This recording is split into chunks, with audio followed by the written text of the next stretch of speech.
എന്താടിത്? ഏ ലാപ്പിന് മുകളിൽ വീണ ജ്യൂസ് നോക്കി ചാടി എഴുന്നേറ്റുകൊണ്ട് അവൻ ഉച്ചത്തിൽ അലറുമ്പോൾ നന്ദിയുടെ കണ്ണുകൾ പേടികൊണ്ടൊന്ന് ചുവന്നു. ഞാൻ ഞാൻ കണ്ടില്ല, സോറി സാർ. ഇപ്പോൾ ക്ലീൻ ചെയ്യാം. എൻ്റെ ലാപ്ടോപ്പ് കണ്ടില്ല നീ? അത് ആദ്യം ക്ലീൻ ചെയ്യ്. അവൻ അലർച്ചയോടെ പറഞ്ഞുകൊണ്ട് സീറ്റിൽ നിന്നും എഴുന്നേറ്റ് പുറകിലേക്ക് നീങ്ങി നിന്നു. അവനെ ഒന്ന് നോക്കി പേടിയിൽ നന്ദ അവൻ അരികിലേക്ക് അടിവെച്ചു. വിറയ്ക്കുന്ന അവളുടെ കൈകൾ മുന്നിലേക്ക് നീങ്ങുന്നത് കണ്ടാണ് അവൻ അവളുടെ നീളമുള്ള വിരലുകൾ ഭംഗിയാർന്ന കൈകൾ ശ്രദ്ധിക്കുന്നത്. ഒരു നിമിഷം അതിലേക്ക് നോക്കി നിന്നവൻ അവളുടെ മുഖത്തേക്കൊന്ന് നോക്കി. നിറയാൻ തുടങ്ങിയ നീളമുള്ള വലിയ കണ്ണുകൾ ചുവന്നു നിൽക്കുന്നു. ചുവന്ന മൂക്കിൻ തുമ്പിലെ വെള്ളക്കൽ മൂക്കുത്തി വരെ വിറയ്ക്കുന്നുണ്ട് എന്ന് തോന്നിയവന്. അതിന് താഴെ ചായമൊട്ടും പുരളാത്ത ചുവന്ന ചുണ്ടുകൾ പല്ലുകൾ കൊണ്ട് അവളൊന്ന് മുറുക്കി വെച്ചിട്ടുണ്ട്. അത് വിറച്ചു നിൽക്കുന്ന ചുണ്ടിൻ്റെ വിതുമ്പൽ പുറത്തു വരാതിരിക്കാനാണെന്ന് അവന് മനസ്സിലായി. അവളുടെ മുഖത്തേക്ക് നോക്കി ഒരു നിമിഷം അനങ്ങാൻ വയ്യാതെ നിന്നുപോയി അവൻ. അവളിലേക്ക് എന്തോ കാന്തം പോലെ തന്നെ വല്ലതടിപ്പിക്കുന്ന പോലെ. സാർ, കഴിഞ്ഞു. നന്ദയുടെ വിറയ്ക്കുന്ന ശബ്ദം കേട്ടതും ആലോചനയിൽ നിന്നവൻ പുറത്തു വന്നു. ആ ഞാൻ സാർ. അവൻ നന്ദയോടെന്തോ പറയാൻ വന്നതും പുറത്തുനിന്നും മാനേജർ ഉള്ളിലേക്ക് കയറി വന്നുകൊണ്ട് അവനെ വിളിച്ചു. എന്താ നന്ദിനി, താൻ എന്താ കണ്ണു നിറച്ചു നിൽക്കുന്നത്? മാനേജർ നന്ദിക്ക് നേരെ തിരിഞ്ഞുകൊണ്ട് സംശയത്തോടെ ചോദിച്ചു. ഞാൻ അറിയാതെ ലാപ്പിൽ ജ്യൂസ്. നന്ദ വിക്കിക്കൊണ്ട് പറഞ്ഞത് കേൾക്കെ ആ മാനേജർ പെട്ടെന്ന് തന്നെ അടുത്ത് നിൽക്കുന്നവനെ പേടിയോടെ നോക്കി. സാർ, ആരാ ഇത്? കിഷോർ സത്യ എന്ന ആ ടെക്സ്റ്റൈൽസിലെ MD ചോദിച്ച കേട്ടതും അയാൾ അവളെ ദയനീയമായി നോക്കി.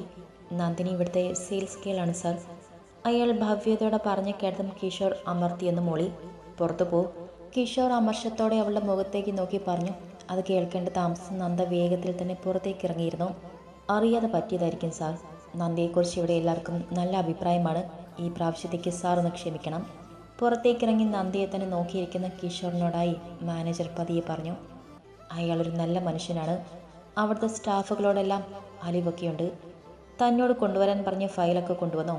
എങ്കിലത് ഇങ്ങോട്ടെടുക്ക്. എന്നിട്ട് ഇവിടെ മുഴുവനും ഒന്ന് ക്ലീൻ ചെയ്യാൻ ആരെങ്കിലും വിളിച്ചിട്ട് പറ. ആദ്യത്തെ ദിവസം തന്നെ മനുഷ്യൻ്റെ മൂഡ് കളയാൻ.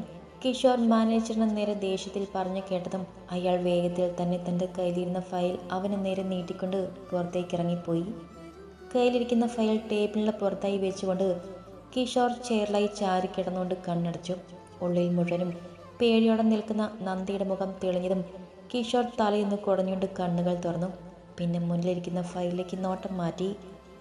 എന്ത് പറ്റിയടി? നീ എന്താ വിയർത്ത് കുളിച്ചു വരുന്നത്?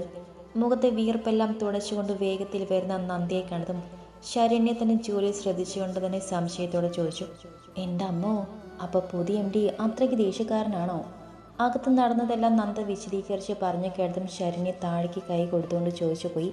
നന്ദ തിരികെ എന്തെങ്കിലും പറയുന്നതിന് മുൻപ് തന്നെ അവളുടെ മുൻപിലേക്ക് പുതിയ ഒരു കസ്റ്റമർ വന്നു. പിന്നെ നന്ദയുടെ ശ്രദ്ധയെല്ലാം മുന്നിൽ നിൽക്കുന്നവരിലേക്ക് മാത്രമായി. ആവശ്യമുള്ളതും ഇല്ലാത്തതും ഒക്കെ ഒത്തിരി സാരികൾ മുന്നിൽ നിരത്തിയിട്ടിട്ടും അവർക്ക് സംതൃപ്തി തോന്നുന്നില്ല എന്ന് കണ്ടതും ഉള്ളിൽ നന്ദയ്ക്ക് അരിശം വന്നു തുടങ്ങി. പക്ഷെ അത് പുറത്ത് കാണിക്കാൻ വയ്യല്ലോ. വികാരങ്ങളെല്ലാം ഉള്ളിൽ തന്നെ അടക്കി വെച്ചുകൊണ്ട് അവൾ വീണ്ടും അവർക്ക് മുൻപിലേക്ക് ഓരോ സാരികളായി വിടർത്തിയിട്ട് കൊണ്ടിരുന്നു. അതിൽ 1-2 കണ്ട് തൃപ്തിപ്പെട്ടതും അത് പാക്ക് ചെയ്യാൻ പറഞ്ഞുകൊണ്ട് അവർ താഴേക്കിറങ്ങി. അവർ പോകുന്നത് നോക്കി കയ്യിലെ സാരിയുമായി അവരുടെ ഒപ്പം ഇറങ്ങുമ്പോൾ താൻ വലിച്ചു വാരിട്ട ഡ്രസ്സെല്ലാം ദയനീയമായി അവൾ ഒന്നുകൂടെ നോക്കി. പിന്നെ ഒരു ദീർഘശ്വാസം എടുത്തു. ഇന്നത്തെ ദിവസം എന്തായാലും ശരിയല്ല. സാരിയും കൊണ്ട് ബില്ലിടാൻ നടക്കുമ്പോൾ അവൾ ഉള്ളിൽ പിറുപിറുത്തു. ജോലിക്കിറങ്ങുമ്പോൾ തനിക്കെതിരെ ഒരു അവിഞ്ഞ ചിരിയുമായി വന്ന ശബരി ഓർക്കെ നന്ദ പല്ല് കടിച്ചു പോയി. നന്ദിനി, ഇറങ്ങാറായോ? ബാഗെടുത്ത് തോളിൽ തൂക്കുമ്പോഴാണ് മാനേജർ സാറിൻ്റെ ശബ്ദം കേട്ടത്. എന്തെങ്കിലും കാര്യമുണ്ടോ സാർ? ആകെ ക്ഷീണിച്ചു പോയെങ്കിലും നന്ദ ചെറുചിരിയോടെ ചോദിച്ചു. തന്നെ MD സാർ അന്വേഷിക്കുന്നു. കണ്ടിട്ട് പോയാൽ മതി എന്നാണ് ഉത്തരവ്. അതിനിയും തീർന്നില്ലേ? നന്ദ രാവിലത്തെ കാര്യം ഓർത്ത് സ്വയം ചോദിച്ചു. പിന്നെ മടുപ്പോടെ തന്നെ തല കുലുക്കി. എന്നാൽ പിന്നെ വേഗം പൊയ്ക്കോ. മാനേജർ അതും പറഞ്ഞുകൊണ്ട് മുന്നോട്ട് നടന്നു. അത് കാണാൻ ധൃതിയിൽ നന്ദ കിഷോറിൻ്റെ ക്യാബിൽ ലക്ഷ്യമാക്കി നടന്നു. എന്നോട് വരാൻ പറഞ്ഞത്. അനുവാദം വാങ്ങി കിഷോറിൻ്റെ ക്യാബിൽ കയറിയതിന് ശേഷം നന്ദ തന്നെ സംസാരത്തിന് തുടക്കം കുറിച്ചു. സോറി നന്ദിനി, ഒരു അർജൻറ്റ് വർക്ക് ചെയ്തുകൊണ്ടിരിക്കുമ്പോഴാണ് ലാപ്ടോപ്പിൽ ജ്യൂസ് വീണത്. അതിൻ്റെ ദേഷ്യത്തിലാണ് ഞാൻ തന്നോട് രാവിലെ ചൂടായത്. തനിക്കത് വിഷമമായെന്നറിയാം. എങ്കിലും ഒരിക്കൽ കൂടി സോറി. നന്ദയുടെ ക്ഷീണം മുറ്റി നിൽക്കുന്ന മുഖത്തേക്ക് നോക്കി അലിവോടെ കിഷോർ പറഞ്ഞതും നന്ദ ഞെട്ടലോടെ അവനെ നോക്കിപ്പോയി. രാവിലത്തേതിൻ്റെ ബാക്കി വഴക്ക് തരാനായിരിക്കുമെന്നാണ് നന്ദ കരുതിയത്. പക്ഷേ ഇപ്പോൾ വിളിച്ച് സോറി ചോദിച്ചിരിക്കുന്നു, അതും തന്നെക്കാൾ എത്രയോ താഴെ നിൽക്കുന്ന ഒരു സ്റ്റാഫിനോട്. അതിൻ്റെ ഒന്നും ആവശ്യമില്ല സാർ, എൻ്റെ അശ്രദ്ധ കൊണ്ടല്ലേ. വേറൊന്നുമില്ലെങ്കിൽ ഞാൻ പൊയ്ക്കോട്ടെ സാർ. ഞങ്ങൾ ആ റൂട്ടിൽ പോകുന്ന അവസാന ബസ് എടുക്കാൻ 10 മിനിറ്റ് കൂടെയുള്ളൂ. അത് കഴിഞ്ഞാൽ പിന്നെ ഓട്ടോയിൽ വല്ലതും പോകേണ്ടി വരും. നന്ദ വേഗത്തിൽ പറഞ്ഞുകൊണ്ട് കയ്യിൽ കിടക്കുന്ന വാച്ചിലേക്ക് നോക്കി. യെസ്, സമയമായെങ്കിൽ നന്ദ പൊയ്ക്കോളൂ. കിഷോർ തലകുലുക്കി പറയേണ്ട താമസം നന്ദ വേഗം അവൻ്റെ ക്യാബിൽ നിന്നും പുറത്തേക്ക് നടന്നിരുന്നു. നന്ദ പോകുന്ന നോക്കിയിരുന്ന കിഷോർ പതിയെന്ന് ചിരിച്ചു. അല്ല, ആരിത്? നന്ദേച്ചിയോ? കുറേ നാളായില്ലോ കണ്ടിട്ട്. ബസ് ഇറങ്ങി ഈ മാസത്തെ ചിലവുകൾ എങ്ങനെ നടത്തുമെന്ന ആലോചനയിൽ മുന്നോട്ട് നടക്കുമ്പോഴാണ് നന്ദയ്ക്കരികിൽ ഒരു പെൺകുട്ടി ഓടി വന്നത്. ആലോചനയോടെ നടന്ന പെട്ടെന്ന് ഒന്ന് ഞെട്ടിപ്പോയി. പിന്നെ മുന്നിൽ നിൽക്കുന്ന കുട്ടിയെ കണ്ട് നന്ദ മുഖം തിരിച്ചു കളഞ്ഞു. എന്തിനു നന്ദേച്ചി എന്നോട് ദേഷ്യം? നന്ദയുടെ മുഖത്തെ വെറുപ്പ് കണ്ടതും അവൾ സങ്കടത്തോടെ ചോദിച്ചുപോയി. ആ നാട്ടിലെ ഡ്രൈവിംഗ് സ്കൂൾ എന്നറിയപ്പെടുന്ന ശാരദ എന്ന സ്ത്രീയുടെ ഒരേയൊരു മകളാണ് ചിപ്പി. അവളാണ് നന്ദയുടെ അരികിലേക്ക് വന്ന് അടുപ്പത്തോടെ സംസാരിച്ചത്. അവളെ കാണുന്നത് പോലും നന്ദയ്ക്ക് കലിയാണ്. അതിനൊരു കാരണവുമുണ്ട്. ശബരിയുടെ വീട്ടിലെ സ്ഥിരം പാചകക്കാരിയാണ് ചിപ്പി. തൊട്ടാൽ ചോര പൊടിയുന്ന പ്രായത്തിലെ പെണ്ണ് കുടിച്ചും കൂത്താടിയും ഒരു ബോധവുമില്ലാതെ കിടക്കുന്ന ആണുങ്ങളുടെ അടുത്തേക്ക് പകലെന്നോ രാത്രിയെന്നോ ഇല്ലാതെയുള്ള ഈ പോകുന്ന നാട്ടുകാർക്ക് എന്നതുപോലെ നന്ദയ്ക്കും ഒട്ടും പിടിക്കില്ല. കൂടാതെ അവളുടെ കൊഞ്ചലോടെയുള്ള സംസാരവും. നിന്നോട് ഞാൻ എന്തിനാ ദേഷ്യപ്പെടുന്നത്? ചിപ്പിയുടെ മുഖത്തെ സങ്കടം കണ്ടതും ഒന്നും മനസ്സലിഞ്ഞുവെങ്കിലും നന്ദ കടുത്ത മുഖത്തോടെ തന്നെ ചോദിച്ചുകൊണ്ട് ധൃതിയിൽ നടന്നു. സമയം ഏകദേശം 7 മണിയാകാൻ പോകുന്നു. ചുറ്റുമാണെങ്കിൽ ഇരുട്ട് നിറഞ്ഞു തുടങ്ങി. അതിൻ്റെ ഒരു വെപ്രാളമുണ്ട് അവളിൽ. പിന്നെ എന്തിനാ ചേച്ചി എന്നോട് ഇങ്ങനെ സംസാരിക്കുന്നത്? ഞാൻ എന്നും മിണ്ടാൻ വന്നാലും ഇങ്ങനെ തന്നെ. എൻ്റെ അമ്മ അങ്ങനെ ആയിപ്പോയത് അതുകൊണ്ടാണോ? അതിന് ഞാനെന്ത് പിഴച്ചു ചേച്ചി? ചിപ്പിയുടെ വാക്കിൽ നിറഞ്ഞെന്ന സങ്കടം കാണേ നന്ദ വല്ലാതെയായി. താനും അവളെ മോശമായി കണ്ടോ എന്ന് സ്വയം ചോദിച്ചു പോയി നന്ദ. എടി ചിപ്പി, എവിടെയായിരുന്നു ഇത്രയും നേരം നീ? അവിടെ എത്ര നേരം നോക്കിയിരുന്നെന്നറിയോ നിന്നെ? പെട്ടെന്ന് മുന്നിൽ നിന്നും ശബരിയുടെ ശബ്ദം കേട്ടത് നന്ദ ആലോചനയിൽ നിന്നും ഞെട്ടി. അണ്ണാ. തേനും പാലും ഒഴുകുന്ന രീതിയിലുള്ള ചിപ്പിയുടെ ശബ്ദം കേട്ടതും നന്ദ അവളെ കൂർപ്പിച്ചു നോക്കി. നേരത്തെ അവളെക്കുറിച്ചുണ്ടായിരുന്ന സഹതാപം അത്രയും പെട്ടെന്ന് തന്നെ പൊഴിഞ്ഞു പോയത് നന്ദ അറിഞ്ഞിരുന്നു. വാ പെണ്ണെ, ബീഫും കപ്പയും ഒക്കെ വാങ്ങി വെച്ചിട്ടുണ്ട്. നീ വന്ന് അതൊക്കെ ഒന്ന് വെച്ചതാ. അവന്മാരാണെങ്കിൽ ഇപ്പോഴേ കിടന്ന് കയറ് പൊട്ടിക്കാൻ തുടങ്ങി. നന്ദയൊന്ന് ശ്രദ്ധിക്കുക പോലും ചെയ്യാതെ ചിപ്പിയോട് പറഞ്ഞു അവൻ. എല്ലാവർക്കും കൂടെ വെച്ച് വിളമ്പാൻ എനിക്ക് ഒറ്റയ്ക്ക് പറ്റില്ല. ചിപ്പി അല്പം പരിഭവത്തോടെ പറഞ്ഞു. അതിനല്ലേടി നിന്റെ അണ്ണനുള്ളത്. നീ ഇങ്ങോട്ട് വാ വേഗം. അതും പറഞ്ഞ് ചിപ്പിയുടെ തോളിൽ കൈയിട്ട് കൊണ്ട് പോകുമ്പോൾ നന്ദിന്ന് തിരിഞ്ഞു നോക്കി ശബരി. അത് കാണി നന്ദ വെറുപ്പോടെ മുഖം തിരിച്ചിരുന്നു. പോട്ടെ ചേച്ചി. ചിപ്പി വിളിച്ചു പറഞ്ഞു കേട്ടെങ്കിലും നന്ദ അത് ശ്രദ്ധിക്കാതെ തൻ്റെ വീട്ടിലേക്ക് കയറി. എന്നത്തെയും പോലെ ഇന്നും തന്നെ കാത്തിരിക്കുന്ന അമ്മയും ഉണ്ണിക്കുട്ടനെയും കണ്ട് നന്ദയുടെ ചൊടിയിൽ ഒരു പുഞ്ചിരി വിരിഞ്ഞു.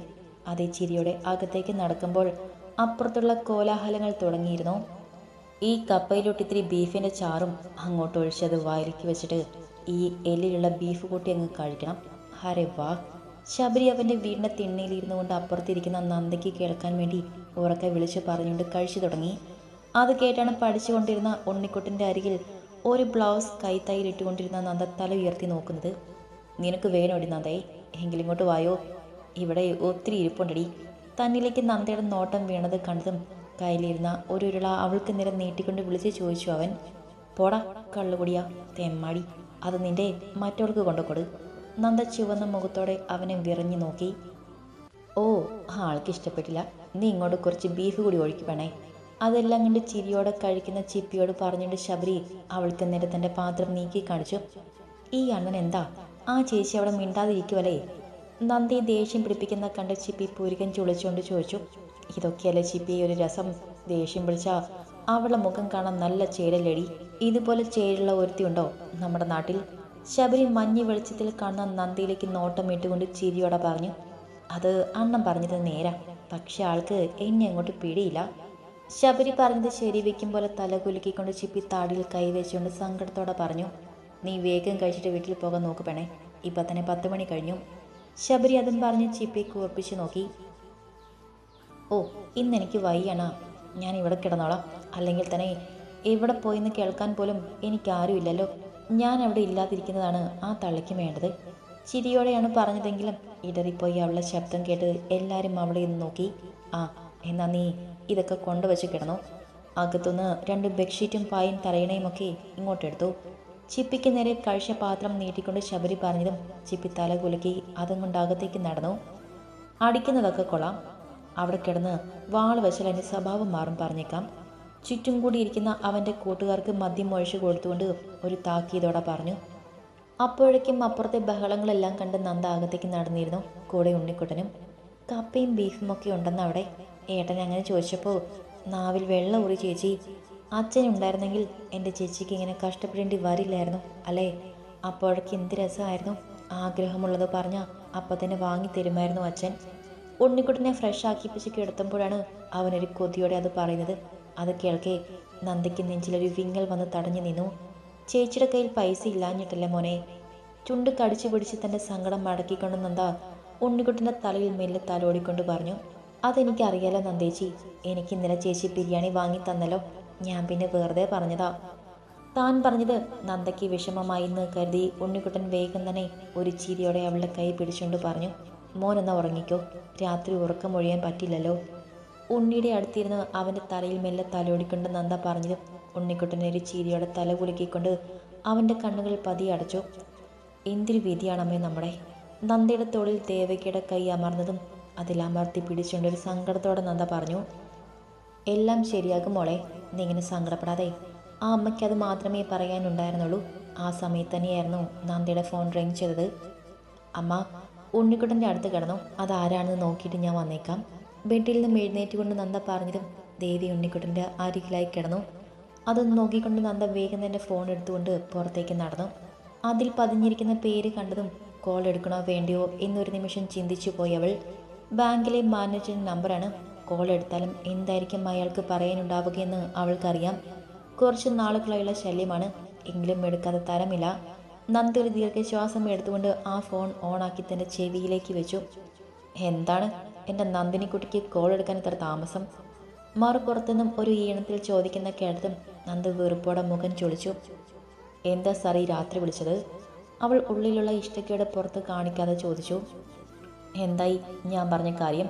എൻ്റെ ഒരു ബലത്തിലാണ് ഈ വീടും പറമ്പും ചെപ്തിയാപാതെ നിൽക്കുന്നതെന്ന് ഓർമ്മയുണ്ടല്ലോ. അയാൾ പറഞ്ഞു കേട്ടത് നന്ദ അമർഷത്തോടെ തന്നെ നെറ്റിയിൽ അമർത്തി പിടിച്ചു. സാർ ഇപ്പോൾ ഇത് പറയാനാണോ വിളിച്ചത്? അത് നമ്മൾ സംസാരിച്ച് കഴിഞ്ഞ കാര്യമാണല്ലോ. നന്ദ ദേഷ്യത്തിൽ തന്നെ പറഞ്ഞു. നീ ഇങ്ങനെ ഒറ്റയടിക്ക് പറഞ്ഞ് തീർക്കാതെ നന്ദിനി. ഞാൻ കണ്ണടച്ചാൽ ചിലപ്പോൾ നിനക്ക് അവിടെ തന്നെ താമസിക്കാൻ പറ്റും. ഇല്ലെങ്കിൽ ആ വയ്യാത്ത ചെറുക്കനെയും കണ്ട് തെരുവിലേക്ക് ഇറങ്ങേണ്ടി വരില്ലേ നിനക്ക് നിൻ്റെ അമ്മയ്ക്കും. അതുകൊണ്ട് നന്ദിനി നന്നായിട്ട് ഒന്നുകൂടി ആലോചിക്കുക. ഞാൻ നാളെ വിളിക്കാം. അപ്പം നിൻ്റെ മറുപടിയിലാണ് ബാക്കിയെല്ലാം. അയാൾ പറഞ്ഞുകൊണ്ട് ഫോൺ വെച്ചു. നന്ദ ഒരു നിമിഷം അങ്ങനെ തന്നെ നിന്നുപോയി. എന്ത് ചെയ്യും ഏത് ചെയ്യും എന്നറിയാൻ വയ്യാത്തതുപോലെ. എങ്കിലും തോൽക്കാൻ അവൾ തീരുമാനിച്ചില്ല. എങ്ങനെയെങ്കിലും ജയിക്കണം. അച്ഛനുറങ്ങുന്ന മണ്ണായോണ്ട്. അല്ലെങ്കിൽ ഇത് കളഞ്ഞിട്ട് എവിടെയെങ്കിലും പോയേനെ. നന്ദയ്ക്ക് വല്ലാതെ സങ്കടം വന്നു. ആരോടും ഒരു സഹായം ചോദിക്കും. അവൾ കുഴഞ്ഞ മനസ്സുമായി പുറത്ത് വരാന്തയിലിരുന്നു. ഇരുട്ടിൽ നോക്കിയിരിക്കെ അവളുടെ കണ്ണുകൾ നിറഞ്ഞു വന്നു. മോനെ, അങ്ങോട്ട് നീങ്ങിക്കിടക്കടാ. ശബരിയുടെ കുഴഞ്ഞ ശബ്ദം കേട്ടവൾ അങ്ങോട്ടേക്ക് മിഴികൾ പായിച്ചു. ഒരു സഹായം അവനോട് ചോദിക്കുന്നതിനേക്കാൾ നല്ലത് മിണ്ടാതെ ഇരിക്കുന്നതാ. നന്ദ തലയിന്ന് കുടഞ്ഞുകൊണ്ട് ആലോചനയിൽ മുഴുകി.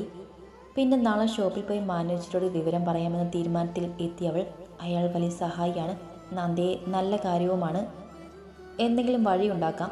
നന്ദ ഒരു ദീർഘശ്വാസം എടുത്തുകൊണ്ട് റൂമിലേക്ക് പോയി. ഉണ്ണിക്കുട്ടനെ ചേർത്ത് പിടിച്ചുകൊണ്ട് കിടക്കുന്ന അമ്മയെ അവളൊന്ന് നോക്കി. ശാന്തമായി ഉറങ്ങുകയാണ് രണ്ടാളും. അത് കണ്ടൊരു ചിരിയോടെ നന്ദ താഴെ പായ വിരിച്ച് അങ്ങനെ കിടന്നു. എന്താ നന്ദിനി ഈ പറയുന്നത്? 25 ലക്ഷം രൂപയൊക്കെ പെട്ടെന്ന് ഒപ്പിക്കുന്നത് എങ്ങനെയാ മോളെ? എൻ്റെ കാര്യം നിനക്കറിയാലോ. മോളെ മെഡിസിന് വിട്ടതിൻ്റെ കടം ഇനിയും തീർന്നിട്ടില്ല കുട്ടി. മുന്നിൽ ആകാംക്ഷയോടെ നിൽക്കുന്ന നന്ദി നോക്കി ജയൻ എന്ന മാനേജർ വിഷമത്തോടെ പറഞ്ഞു. വേറെ വഴിയൊന്നും ഇല്ലാത്തോണ്ട സാർ. അല്ലെങ്കിൽ ഞാൻ എങ്ങനെ വന്ന് ചോദിക്കില്ലായിരുന്നു. സാറില്ല, നടക്കും പോലെ നടക്കട്ടെ. അല്ലാതെ ഒന്നും ചെയ്യാൻ പറ്റില്ലല്ലോ.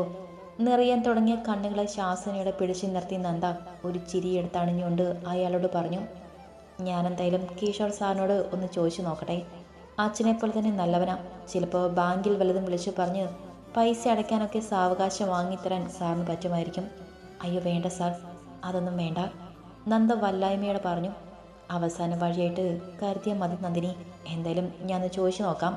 സാർ എന്തു പറയുമെന്നറിയാലോ. എന്തായാലും നന്ദിനി ഇപ്പോൾ പോയി വർക്ക് ചെയ്തു. ജയൻ പറഞ്ഞു കേട്ടതും അവൾ മെല്ലെ തല കുലുക്കിക്കൊണ്ട് ശരണ്യയുടെ അടുത്തേക്ക് നടന്നു. ഇനിയിപ്പോൾ വിവരം അറിയുന്നത് വരെ ഒരു സമാധാനം കാണില്ലെന്ന് അവൾ ഓർത്തു. സാർ, ഇതാ ഞാൻ പറഞ്ഞ ആള്. കിഷോറിൻ്റെ റൂമിൽ വരാൻ അറിയിച്ചതിനെ തുടർന്ന് അങ്ങോട്ടേക്ക് വന്നതാണ് നന്ദിനി. അവളെ കണ്ടതും കിഷോറിൻ്റെ മുന്നിലിരുന്ന ജയൻ അവളെ അയാൾക്ക് പരിചയപ്പെടുത്തി.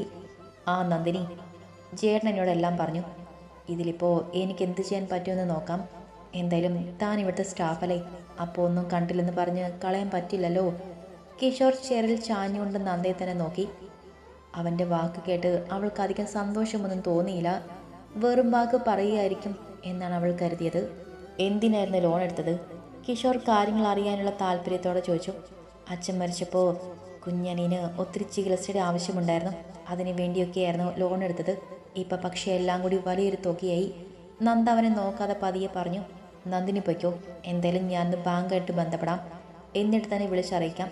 നമ്പർന്ന് തന്നിട്ട് പൊയ്ക്കോ. കിഷോർ പറഞ്ഞ് കിടന്ന് നന്ദ വേഗം ജയൻ്റെ മുഖത്തേക്ക് നോക്കി.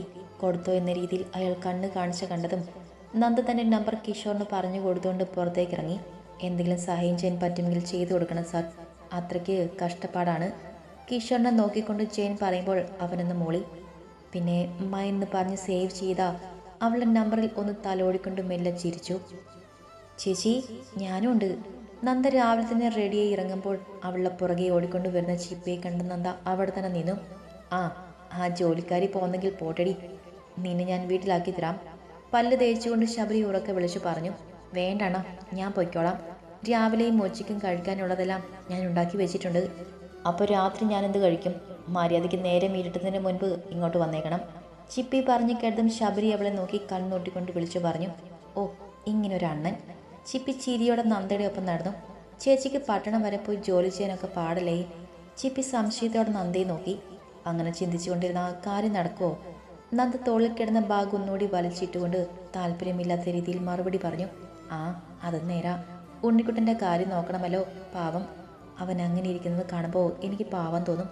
എങ്ങനെ ഓടിക്കളിച്ച് നടന്ന കുഞ്ഞാണ്. എഴുന്നേറ്റ് നടക്കണമെന്ന് അവനും ആഗ്രഹം കാണില്ലേ? അല്ല ചേച്ചി, അതിനുള്ള ചികിത്സയൊന്നും തുടങ്ങിയില്ലേ? ചിപ്പി ചോദിച്ചു കേട്ടത് നന്ദ അവിടെ തന്നെ നിന്നുപോയി. വേണം. ഉണ്ണിക്കുട്ടന് ഇനിയൊരു സർജറി കൂടെ വേണം.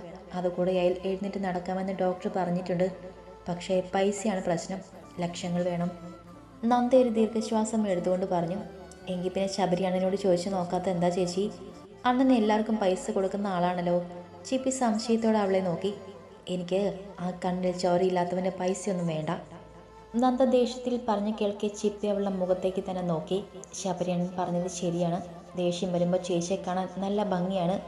ആ മൂക്കും കവളും ചുവന്നു കയറുമ്പോൾ അത് അല്പം കൂടി കൂടും. ചിപ്പി നന്ദി നോക്കിക്കൊണ്ട് ചിരിയോടെ ഓർത്തു. ഓ, വന്നോ നീ? ഞാൻ കരുതി ഇന്ന് അവൻ്റെ കൂടെ ആയിരിക്കും കിടക്കുന്നതെന്ന്.